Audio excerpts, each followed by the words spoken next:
Hello boys and girls, right, now, strictly speaking, as you will have seen by the intro title, this is a report. In a way it's not, it's more really a rant. Now, if all of you are doing as you should be doing, and writing to your MEPs and MPs about the whole tobacco products directive, the Amendment 170 and all this business, then you'll probably relate to this quite well. I have been, as you know, quite involved in this whole political side of things. Now, I sent out an email recently with regards to voting going on in the Houses of Parliament and the MHRA and all this sort of thing. Now we've got Amendment 170, we need to do everything to keep it. And I wrote out a fairly detailed email, reading along the lines of, you know, every single party needs to support this and be completely and utterly unified, because the way things stand with e-cigarettes is it's helping save lives unmolested. And if you take it all away from us, I guarantee 99% of all vapers will go back to smoking, because we never wanted to give up nicotine.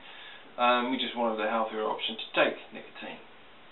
And of course I made them aware of the absolute stupidity of, you know, leaving cigarettes completely and utterly freely available over the counter at your local supermarket and all this business, whilst trying to medicinalise something and effectively ban it.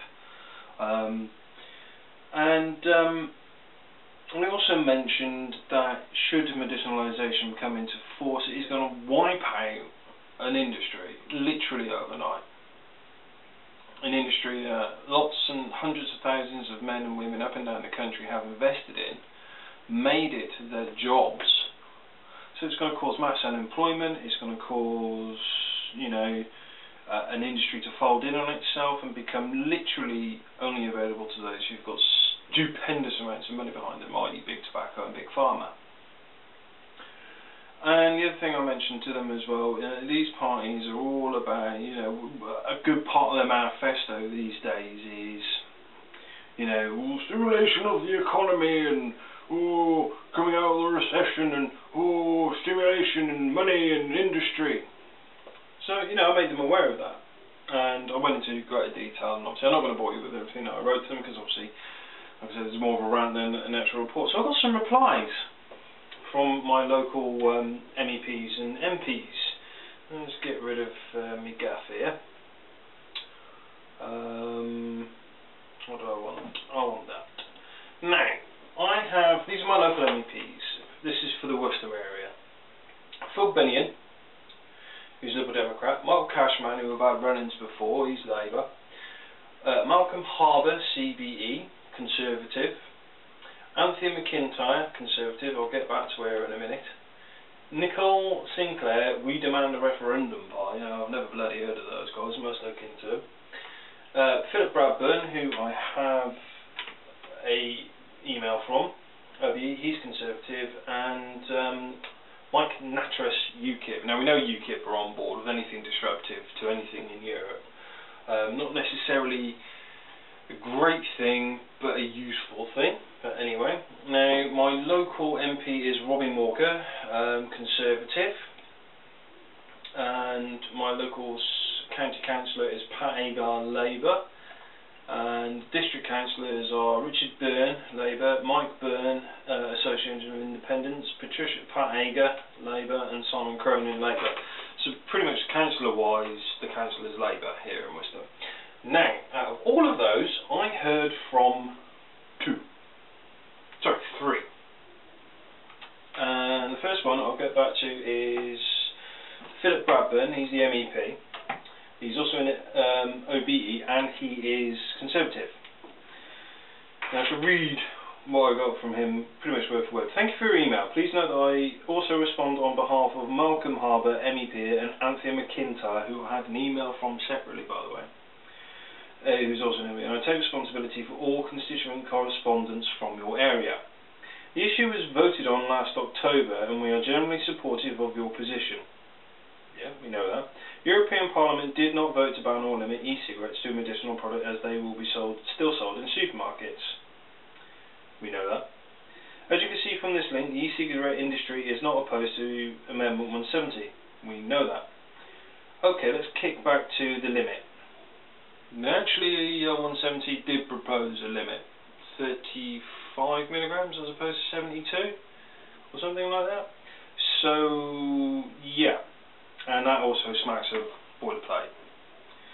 Now, at least Philip Bradburn got an aide to type all this up and send it out to people who are talking about Amendment 170 and all this stuff. But please tell me something that I don't know, as in what you are doing to keep that amendment in. Okay? Don't tell me things that I know. I know all this.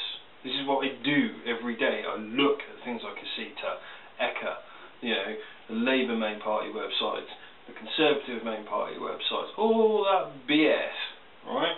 And I cut through all that gumph, and do you know what?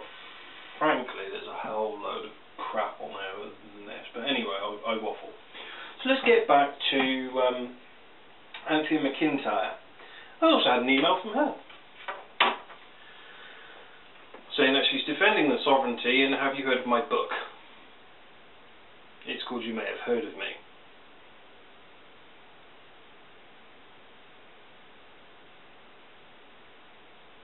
I never emailed her about the monarchy. As it goes, if you wish to know my views, I'm not particularly bothered whether we have one or not. Yeah, they're nice, and hello, Mom, Majesty, and all that business. Brilliant. They don't directly affect me, and I don't directly affect them, so it's not something that bothers me. And no, Anthea McIntyre, I haven't heard of you up until the email that you sent me, which was blatantly self-gratifying. Absolutely nothing to do with the subject matter I sent to you. So clearly, what's happened there is, you know, you've got an automatic spam filter set up, or not so much a spam filter, but you know, somebody emails you, automatically ping them back with promotional gumph. No, I emailed you with a matter that's particularly close to my heart, and you completely fucking ignored it. Twat.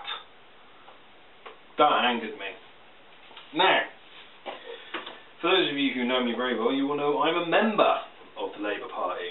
Yeah, I know you probably all hate me now, but this was my reply from Chris Winwood, who's nothing to do with Worcester, I think. Oh, no, yes he is. Sorry, I do beg your pardon. He is.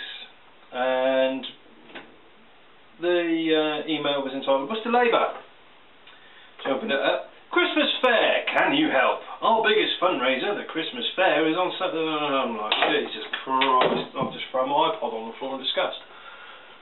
Again, nothing to do with what I emailed you about. You know, I'm a staunch Labour Party supporter, I have been for some time. But seriously, you're not endearing me anymore. I'm actually at the point where I'm thinking, is my membership worth this crap? You know, I've got friends in high places within Labour who've actually had face-to-faces with a certain McCavan. It's bullshit. If somebody writes you an email, at least have the common courtesy to make the response related, even if it is a boilerplate. This is just avoidance of an issue, in my opinion. Absolute avoidance. You know, somebody writes to you, take the time to read it, at the very least. Ridiculous. It's more stupid than my haircut. Vape time.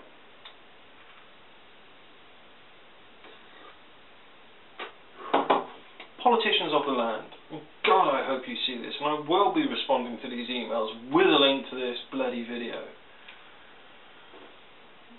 Write to them was made so we can contact you directly. So we can air our concerns, write letters of importance for us to you. We do not expect from people we have put into power, go buy my book, come join me in the Christmas Fair, when I've written to you on something else entirely different. That is poor, very poor. And for somebody who's politically active, I am thoroughly disgusted. Especially in Labour's response, because I was at least expecting Michael Cashman to write me another snotty letter back, inciting an argument. Mark Cashman didn't even bother, and has thus far not bothered. I've been waiting now about a week for a reply to my latest email. Suffice to say, the email I'm going to send at some point today between making these videos is going to be graphic. I have been a Fury79, living somewhat up to my screen name. You have been patient and gorgeous as always. I'd like to say peace, but I'm feeling rather angry.